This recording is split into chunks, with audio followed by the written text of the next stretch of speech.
नमस्कार मंडळी, कसे आहात? महालक्ष्म्यांच्या सणाला जे आवर्जून करतात ते म्हणजे पंचामृत सुक्या चटण्या. तर आज आपण बघणार आहोत पंचामृत आणि शेंगदाणा चटणी.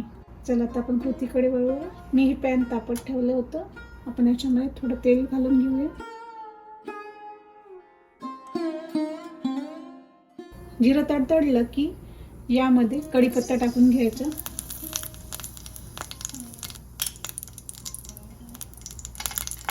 थोडं शेंगदाणा कूट टाकून घेऊया.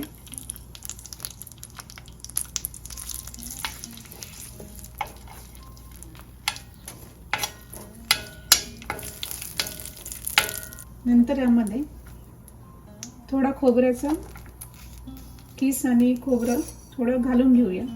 जिरेपूड, जिरा आणि धनेपूड घालून घेऊया. 1 चमचा गरम मसाला,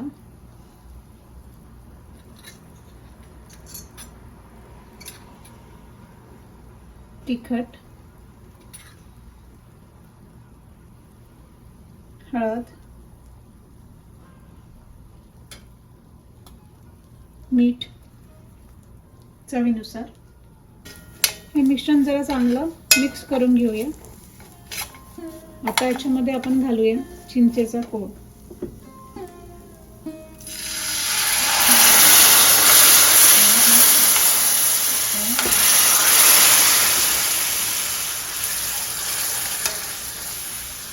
आता याला थोडी उकळी येऊ देऊ आपण आणि याच्यामध्ये गूळ घालून घेऊया.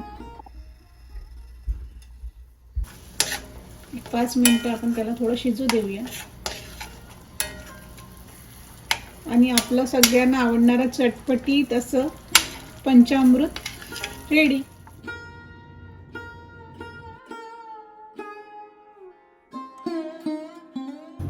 ही सिंपल चटणी आहे.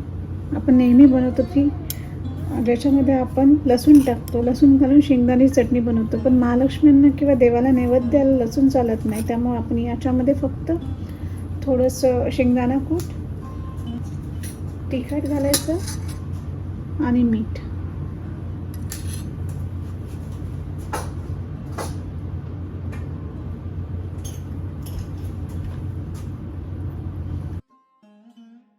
आणि व्यवस्थित मिक्स करून घ्या. कारण महालक्ष्म्यांना 16 चटण्या लागतात, सुक्या आणि ओल्या मिळून. तर त्याच्यामुळं ही एक आमच्या घरी बनवतात. तुम्हाला कसं वाटलं या 2 महालक्ष्मी स्पेशल चटण्या? जरूर कमेंट करून सांगा. आणि अशाच नवनवीन रेसिपी बघण्यासाठी माझ्या चॅनलला सबस्क्राईब करा. धन्यवाद.